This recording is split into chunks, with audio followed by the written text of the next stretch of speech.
Assalamu alaikum wa rahmatullahi wa barakatuhu. To, kullum gashi maganar da muke faɗa wa mutane ba sa so su yi amfani da shi, wasu suna ganin kamar cewa an yi magana idan ka yi abu na kirki ko bayan baka nan in baka nan mutane shi za su kalla su yi magana. In kai ba na kirki ba ko da kaɗan ne za a yada a dinga magana a kanka. Yanzu ku duba ku gani, saboda Allah fa, Kamal aboki gashi Allah ya ɗauki ran shi baya duniya, to gashi kuma ya yi wasu abubuwa. Ni fa zan nuna a videos da zan nuna a gaba saboda ya zama darasi. Wasu ma za su jawo shi, amma sai na nuna yana can gashi baya nan, kuma lallai sai ya tarar da result ɗin abin da ya yi, musamman a wannan videos da zan nuna.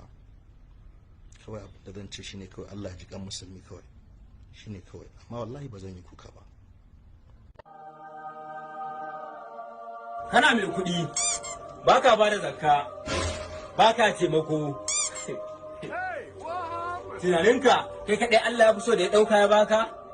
To bari ka ji, ya baka ne domin ka taimaki wanda ba su da shi. Idan kuma har baka taimaki wanda ba su da shi ba, ya ƙwace abinsa.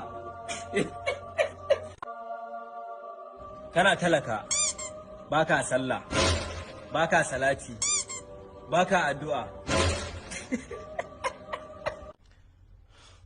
Inna lillahi wa inna ilaihi raji'un. Yanzu saboda Allah, a duk sana'ar da za ka yi a duniya, dai ba wai haramun ba ne. Yanzu wannan bawan Allah ko da wannan abin kawai ya tsira a rayuwarsa, ya bar abubuwan da duk wanda ya gani zai masa addu'a na kirki. Irin komedin da yake kenan, babu batsa, babu wani abu, sai dai abu a hikimance.